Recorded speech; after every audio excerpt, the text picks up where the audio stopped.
Terrell Jermaine Starr is a Black American journalist who spends much of his time in Ukraine. He knows the country intimately.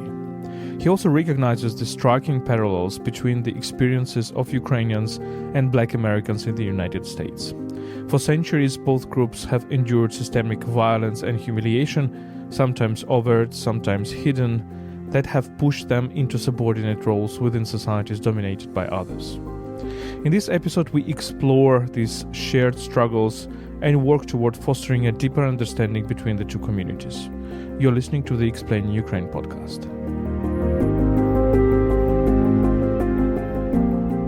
Explain Ukraine is a podcast by UkraineWorld, an English-language media outlet about Ukraine, run by Internews Ukraine. My name is Volodymyr Yermolenko. I am a Ukrainian philosopher, the chief editor of UkraineWorld, and the president of PEN Ukraine. We are recording this conversation during the Lviv Media Forum in May 2025 in Lviv, the western part of Ukraine. You can support our work at patreon.com/UkraineWorld. Your support is vital as we rely heavily on crowdfunding. You can also support our volunteer trips to the frontline areas in Ukraine, where we provide aid to both soldiers and civilians. Donations are welcome via PayPal at ukraine.resisting@gmail.com. You will find these links in the description of this episode. So let's begin.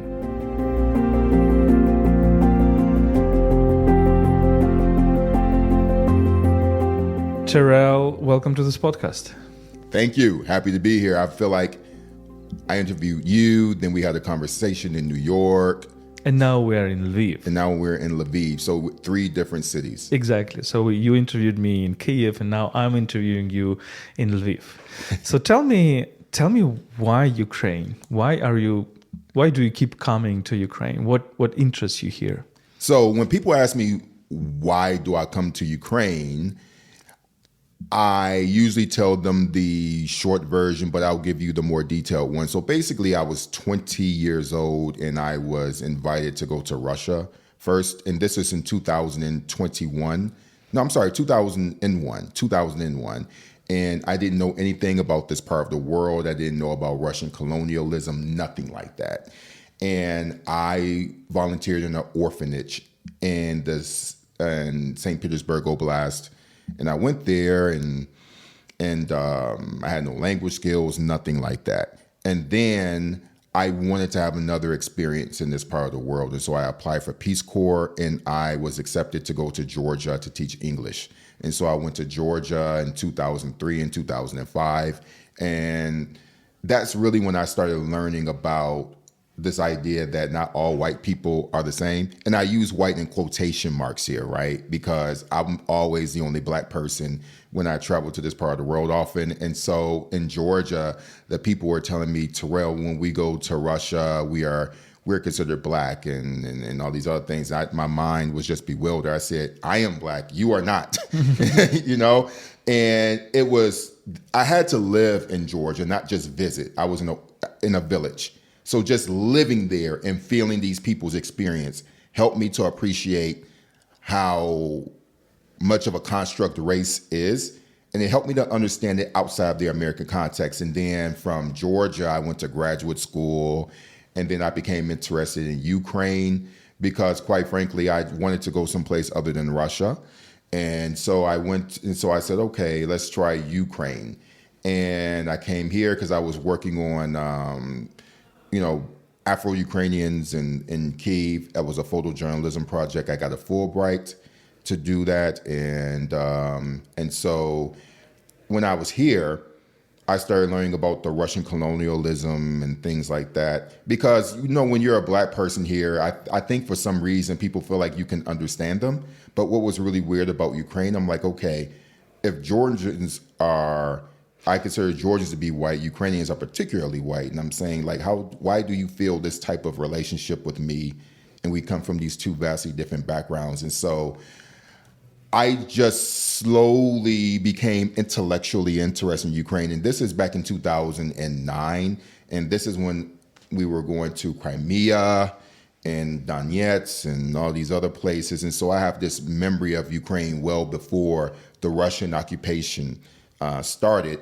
And I thought that I would be some journalist working for for CNN or the Washington Post talking about politics and Ukrainian politics and Russian politics. But honestly, people didn't want that from me, either from Ukraine or from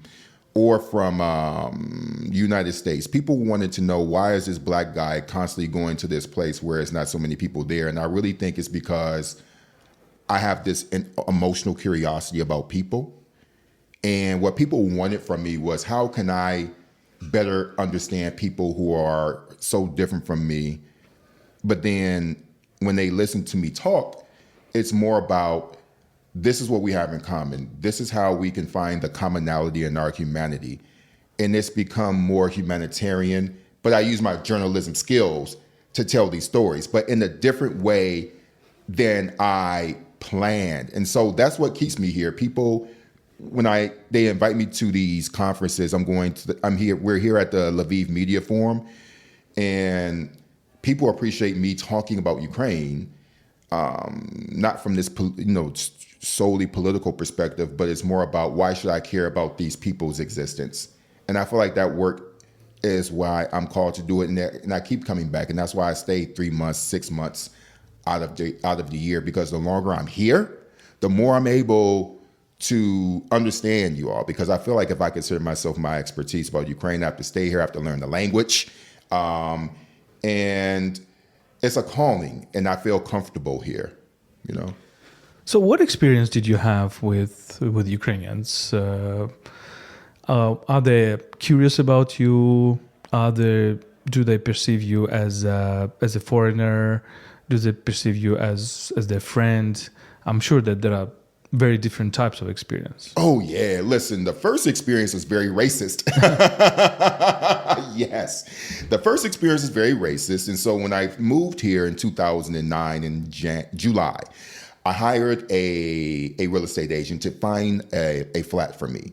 And the first 10 landlords refused to rent to me because I'm black.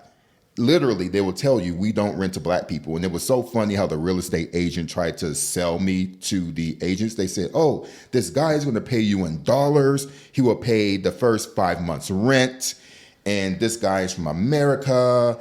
And then the people would say, what color is he? They would say, oh, he's American. They were like, what color is he? And then they would say, oh, he's black.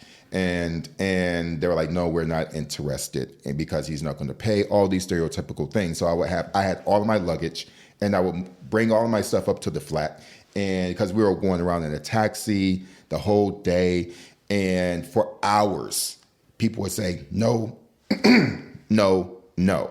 So my first experience, quite frankly, the first few hours, it was very racist, and so it was very frustrating. But one person finally said, I don't care, do you have the money? And I said, yes. So no, that was my first impression. Now, that was an extreme circumstance. But most of the time, I would say maybe 3 days later, I was I was going around to different open air markets around the city because I was practicing my photography. And some of these old ladies that were just selling the fruits and everything, they were posing, we were having fun. There's some guy found me and said, why don't you follow me? And then he took me into some meat processing part of this market. And he gave me this huge pork roast, like humongous, like it could feed like 3 families. And he said, welcome to Ukraine. So I get those type of extreme experiences. But also, I met the Nigerian community here, and so they were really friendly towards me. But generally the Ukrainians, I would say most of the time, it was really, people were genuinely interested in building relationships with me. And also I can say that the 2009, 2010 Ukraine is not recognizable to the Ukraine that we're in right now. I don't know what you think, but to me, it's vastly different. Just in the mentality, the whole outlook is different. What has changed? I'll tell you, because sometimes I don't feel comfortable saying it, because sometimes I don't feel it's my place, but I felt like Ukraine was at this crossroads culturally, trying to figure out what it was. It felt very Soviet, honestly. I felt like it was just this gray film over the country. Like and Ukraine was trying to break free from it. And it felt like it was just like this wrestling match with itself. And so all of this Ukrainian culture, the vitality of the people and this renaissance of language, that wasn't happening then in the way that it's happening right now, not even close.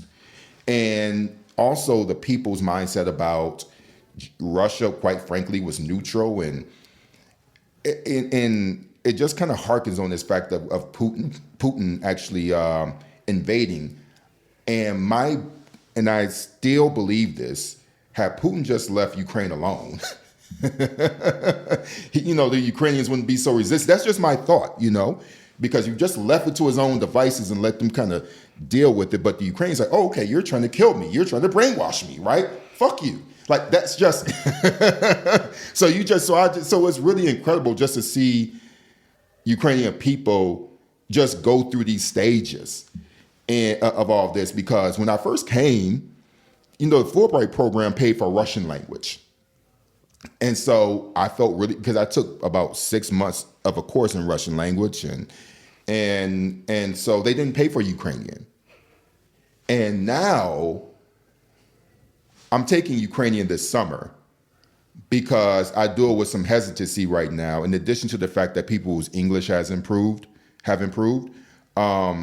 It's just as a Black person, it just reminds me of the different cultural renaissances that we went through as a people when we were fighting white supremacy and actually pushing away, whiteness, and everything from our hair to the different type of clothing that we wore over the decades in celebration of our pride and our own dignity.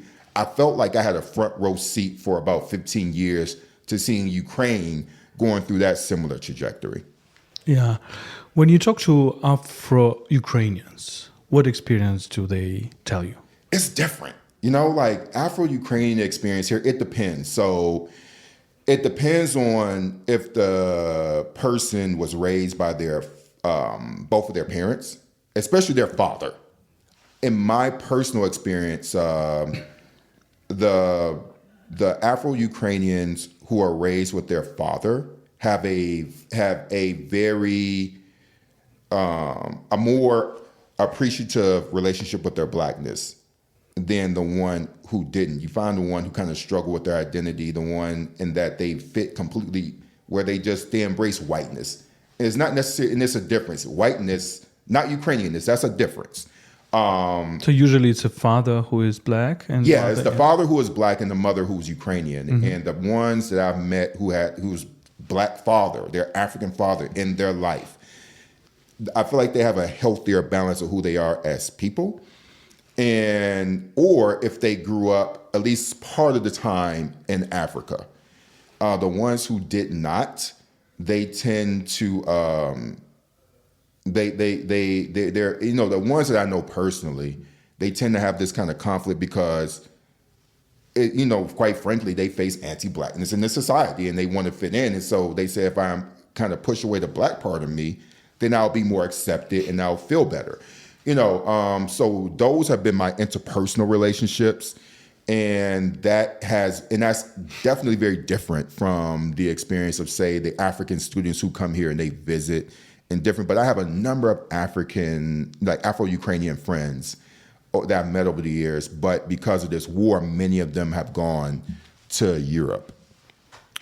It's interesting because we have several singers who have, the Black origin, and they're quite popular. And I feel that there is a big interest to the Black culture here, music and something like that.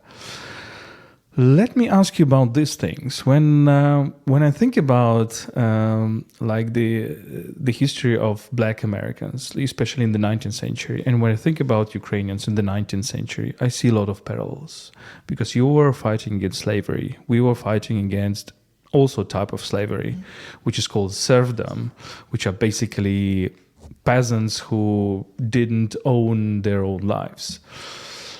I found a remarkable parallel between the biographies of Frederick Douglass and Taras Shevchenko, our great poet. So Shevchenko was born in 1814. Douglas, I think, in 1818, something like that. Yeah. And then he flew from slavery in 1838. And Shevchenko was bought from slavery, serfdom in 1837, something like that. So it's the same years, man. And Douglas became one of the symbols, the orator and, a great man. And Shevchenko is like our idol in poetry. Do you see those parallels? They're very interesting. Oh, absolutely. Because the thing about Frederick Douglass, he was really like that 19th century figure, civil rights legend, right? Because in addition to fleeing slavery in Maryland, because he was born in Maryland, and he flew up, and then he fled up north. He also became an emissary to Haiti, so he became a diplomat. In addition to all these things, and so he far exceeded any expectation of a formerly enslaved person. And so he was a writer, diplomat, and he also was somebody who was very popular within the the White House. And so he was considered that ambassador, not only internationally, but even between like the fight for liberation for Black people, and actually speaking to white audiences, right? And with Terrell Shevchenko, you bring up that relationship because we all know about Ira Aldrich, who's the performer, and their whole relationship. Exactly. We're aware about that, but basically, and they knew each other, so they knew each other, right? Exactly. So there definitely are parallels with the two, but I think particularly with like the parallel with Terrell Shevchenko, like Shevchenko was somebody that you identify with national identity, right?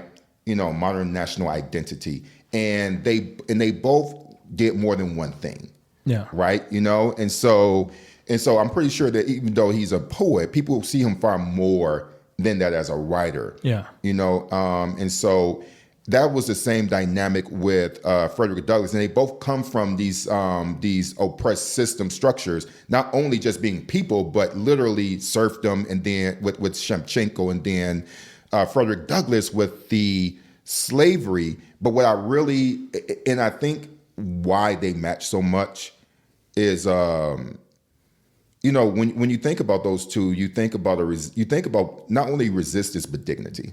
Exactly. And you think about like the whole literature of the 19th century in Ukraine, you can describe it as abolitionist literature, right? Because you have Shevchenko, you have Markovchok, one of the first women who was writing about the lives of kripaki. Kripaki means in Ukrainian those serfs or slaves. And basically we have also the trend, like we have the cancellation of slavery in Russian Empire or serfdom in 1861. We have, American Civil War. So it's like the process that connect each other very much. And it's difficult to explain this to other cultures that, let's say, the culture of masters, right? So why would you... Because the Russian literature was mostly the culture of masters. They were on the side of, let's say, slave owners, right? Or those big landowners who owned also a lot of people. So basically, you can see on the Black American literature in the 19th century through this lens, and you can see the Ukrainian literature through this lens of how you assert dignity, how you assert freedom, how you basically stop considering a person as an object that you can sell, for example, right? And buy. Yeah, absolutely. And I think when I talk to Americans about this history, it's important for me to really break down this term white. Because so often when I talk to American audiences, that's how they view Ukraine. And I mentioned this yesterday in my talk, that the term white does not speak to anything that you're talking about. It doesn't speak to the Taras Shevchenko experience. It speaks to how, unfortunately, we can treat each other when we lose our humanity. And the masters design these structures for us to fight each other. They very much exist and they are very much real. And I think the true spirit of this all is that the people like you and I, we recognize these masters, and our goal is to fight them, not to fit within the structures that they've created for us so that we fight each other and we lose. And when I talk about the kind of like the Taras Shevchenko biography, it helps them better understand Ukrainians as people. And most people don't know that. And I can tell you as somebody who has one of my master's degrees in Russian, Eastern European, and Eurasian studies, operative word starts with Russian, right? I feel like what really helped me when I had my graduate studies was that I lived in Georgia. Yeah. Before I went to graduate school, because a lot of the education in our schools is very Russified.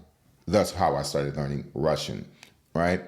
And it does not respect any of the traditions of Ukraine that you talk about and that we're talking about right now. Just like in our literature in America, like it really doesn't center the Black experience, even though so much of the liberty and the democracy that we enjoy and that Ukrainians talk about comes from our labor and our blood. When you talk about American democracy and in the literature of Black America, it's Black artists and people like Frederick Douglass that brought forth that democracy. You know, because I think when you Brother Archer mentioned about the masters, you know, let's think about the wars, right? We had the Civil War. One of the greatest problems that we have in America today in race comes from the fact that the South lost that war and they never got over it. And I think what's similar to Russia is that they've never gotten over their imperialist past. Exactly. Yeah. Never got over it, okay? And so that's the reason why they can't let you be free, you know? And I feel like Russians and kind of like this MAGA contingency of white America, they have a similar thing in common.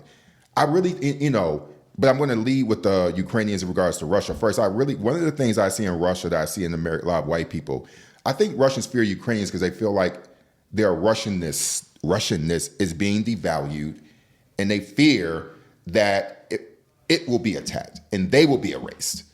Well, look, I would present it in the following way. Yeah.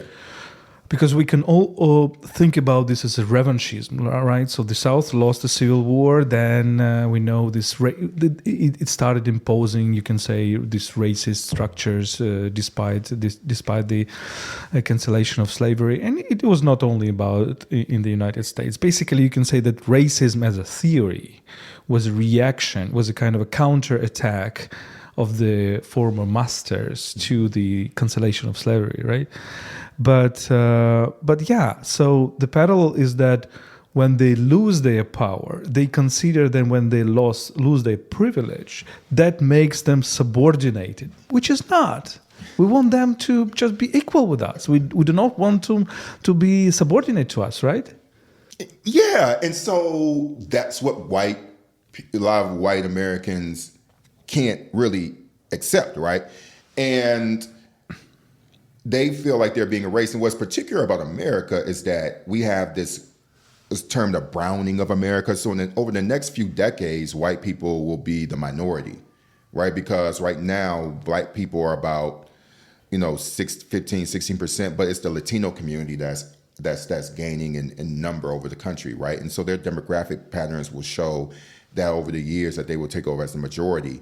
And so that's why you have all these issues with borders and things like that with the Trump administration. And so it's ratcheting up this fear. I've always compared MAGA with Putinism. Yeah. I think that they're virtually identical, which is why you see so many of these people on YouTube from America saying, oh, I'm going to go over to Russia and live, because Russia, unlike America, they believe in family values and they believe in, I can be comfortable being who I am. There's no more woke culture. And therefore, as Russians believe in family values, they kidnap Ukrainian children, like dozens of thousands, and split up the families and ruin the families. Right? In doing that, and also pass legislation where they make it easier for men to beat their wives. Yeah. I mean, and by the way, for people who are listening, that's, I think our audience knows this, but the domestic violence laws have been lessened so that it's harder to turn in your husband. It's usually the husband or the man for being your wife. And so, yeah, these family values people are doing all these things. And so Russia, I've always, it's in vogue to talk about Russian colonialism right now. It's in vogue. But it wasn't in vogue before the war. Yeah. Okay. And so I remember back in the early, 2014 and 15, I had a lot of social media squabbles with, I call the white male regime, media regimes from Oxford and Yale. And for the simple reason I was talking about I used the term Russian supremacy, right? And I got that from talking about white supremacy. I literally feel like whiteness and Russianness are virtually identical. They just oppress different peoples, right? And I was talking about Russian supremacy, and it all stemmed from my experience of living in Ukraine and living in Georgia and then Central Asia. And I think that in order to really, I feel like if you don't understand Russian supremacy, you're not going to understand what they're doing in Ukraine. In America, if you don't understand white racism, you don't understand what's going on in America. And so many of these systems are designed to keep the masters in power. And that's why you have a lot of these right-wing coalitions. You Viktor Orban, who is, who's playing footsies with Putin. And the biggest irony with Orban, there was a period when the EU was opening up to the East that Western Europeans did not want the Slavs entering over because, as far as they were concerned, they were Americans' versions of Mexicans taking over, And so that's the irony. Yeah. With the Hungarians, But Hungarians will tell you that they're not Slavs. So they're not. They're not. But more specifically, they are. They're a part of the Central European, like the kind of former wars, the former Eastern European kind of, communist bloc countries. They were not deemed to be quote unquote Europeans. Yeah, but by the West. Every newcomer wants to shut the door and not allow other newcomers to enter, right? But at the end of the day, are they really newcomers? It's, you're correct about, it's correct. But ultimately, does that serve anyone at the end of the day? Yeah. One author that is very important for me is Frantz Fanon. Mm-hmm. And he has this metaphor, and I would like you to comment on this in one of those books, Black Skin, White Masks. So he describes like how the colonial power also makes you assimilate, makes you look like white. And this is precisely the same as we Ukrainians experience, like a Ukrainian, nation, but Russian mask. So lots of people were forced to renounce your identity and to kind of play into being Russian or being Soviet citizen. How does it work in your case? Oh my God, yes. So we have so many terms for this. Simply put, commonly whiteness, the Oreo. We have, which if you call somebody an Oreo, it's like a real insult. But I think just at its core, though, I'll just directly deal with the quote. At its core, America makes it really difficult for you to just exist as you are. That's the toughest thing. And so it's not with me, and I think any other Black person would tell you, just existing, being who you are. I think what's beautiful about humanity is that we are different. And the way that the masters, as we've kind of positioned the people who try to oppress us respectively, is that being who we are is a threat to them. And so just simple things like my voice. I was 12 years old. This voice that I have, I had it when I was a 12-year-old kid. Could you imagine? Right? And just existing in a black body, the way that that a black parent talks to you about surviving police violence, just having the talk, as we black folk, we call it the talk. And it means that if the police stop you, then you need to do this, and it's in order to survive the interaction. As a black child, you're taught how to conduct yourself around white people. When you're going into the corporate world, you're taught how to deal with whiteness because we are the minority in that world.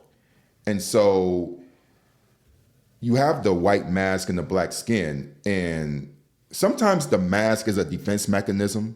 It's a way that you maneuver around. And so the white mask, it can be positive because you're being strategic and how you're operating, but it can be negative if you try to assimilate, right?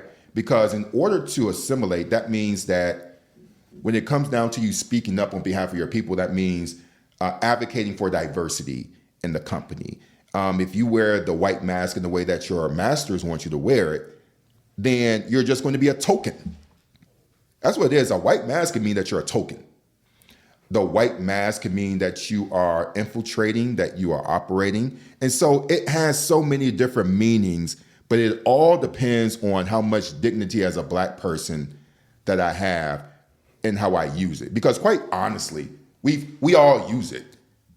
And we use it in times when we don't realize it because we have to survive to do it. And when we take off that mask, it's a great risk. Not forget about your personal safety, but just your survival and maintaining your job. You could take it off, but sometimes we put it on. And that just comes with being not only a black person in America, but just being a person of color in America. It's thank you for talking about this because it's all very important, and it shows,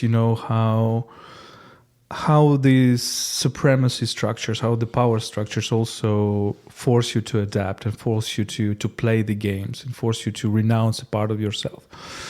Another black author who is important for me, and I really want to make an interview with him one day, is called Achille Mbembe. He's a Cameroonian philosopher. And he has the concept which intrigues me because it is very parallel with one of my concepts, philosophical. His concept is necropolitics. It's like from necrophilia, necropolitics. He describing how the European imperialisms were actually active in Africa and through the fear of death. And I find it very, if you remember Joseph Conrad, The Heart of Darkness, and how he describes how this Kurz, who is a white person who is subjugating the black people in Congo, how he uses violence to create adoration about him. Like, I'm the god, I can kill anybody, I have the concept which describes Russia, it's a concept of thanatocracy, the rule by death. So you basically, when the strategy is to exert as much violence as possible to create fear, right? If you kill many people, then other people will be very scared to resist you. I know that in America there is a big problem of incarceration, the disproportionate presence of black people in prisons. Do you feel that also this mechanism that you basically exert a lot of violence against the black people, black Americans, in order to control them in this way? Oh, God, yes. One of the, I think about this, it's very personal to me because I've never been in jail, and it's not because I was just a citizen. I never did anything illegal or crime or anything like that, but I'm lucky. That's really much to do with it. If you're a black person in America and you have not had any interaction with the American legal system, you're lucky in part because there are so many things in place that are designed to imprison you. For example, we have something called the school to prison pipeline, where you have children, and it starts when you're a child, and it starts when you're in school. And there are numerous studies over the decades that have shown that Black children are sent to detention, are called out for bad behavior at much higher rates than white students. Or we have something in schools called I think they're called the resource officer, and basically it's a police officer that's in schools, and these officers are deployed against Black children at far higher rates.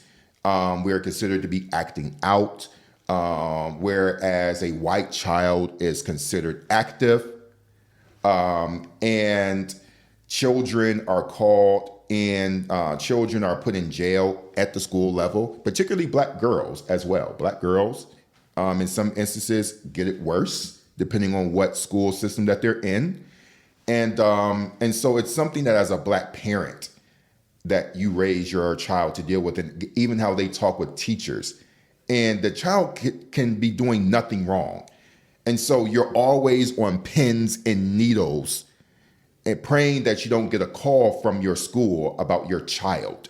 And you're always suspicious because, unfortunately, we don't have enough Black teachers in public education, because in America, education is not valued like it should be. And so it starts at that young age. And then one of the things I have so much sensitivity about with the criminal legal system and policing is that I know that I personally could be caught up in these systems.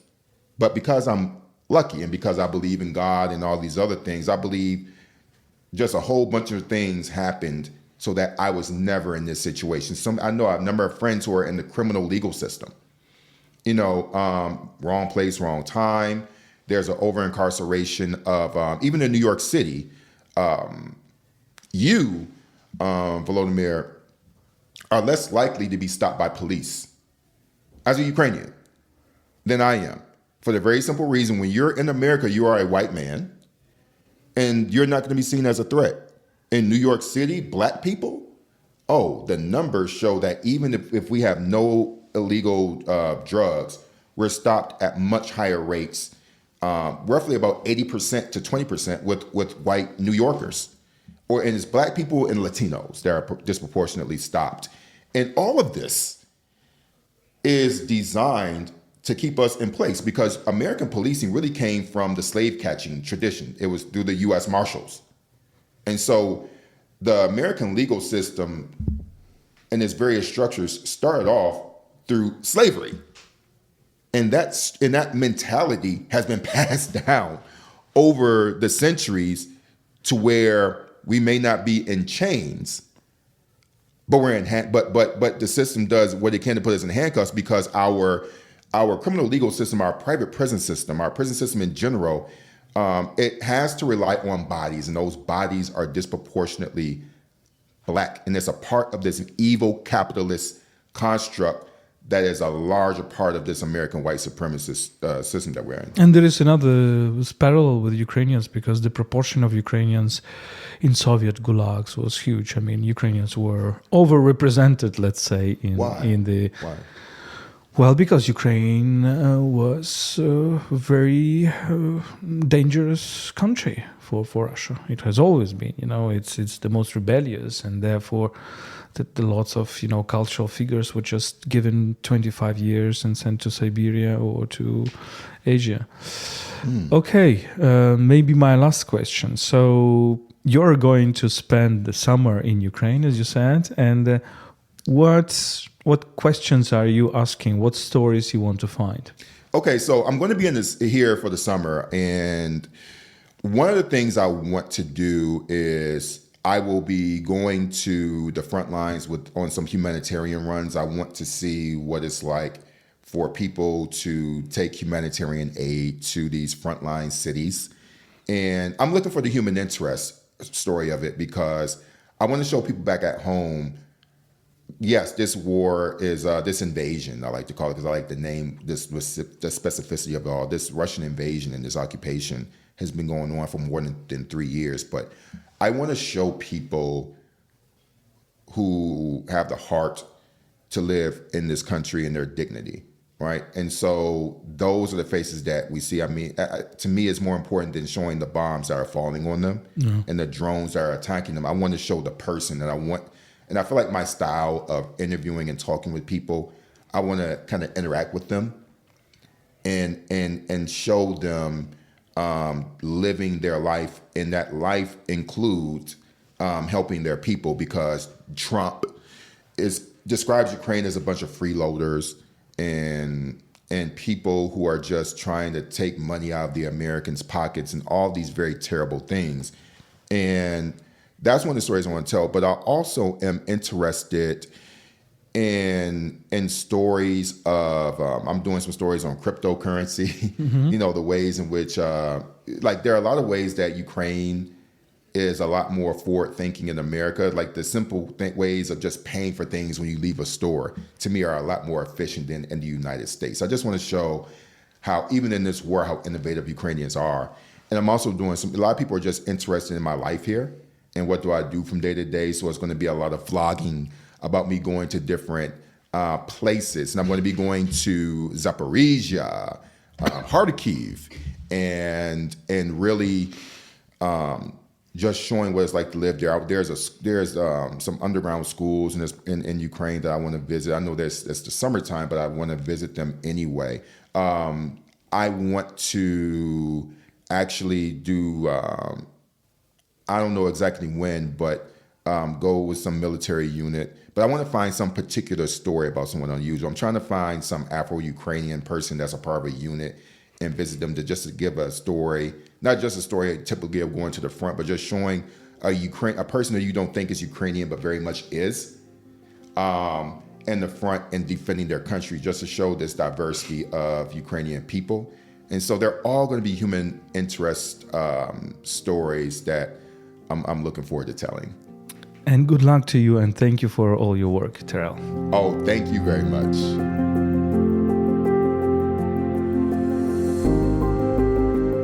This was a podcast explaining Ukraine by UkraineWorld, an English language media outlet about Ukraine. My name is Volodymyr Yermolenko. I am a Ukrainian philosopher, the chief editor of UkraineWorld, and the president of PEN Ukraine. My guest today was Terrell Jermaine Starr, a Black American journalist who spends much of his time in Ukraine. Let me remind you that you can support our work at patreon.com/UkraineWorld. Your support is vital as we rely heavily on crowdfunding. You can also support our regular volunteer trips to frontline areas in Ukraine, where we provide aid to both soldiers and civilians. Donations are welcome via PayPal at ukraine.resisting@gmail.com. We have recorded this conversation during the Lviv Media Forum in May 2025 in Lviv, the western part of Ukraine. Thank you for listening. Stay with us and stand with Ukraine.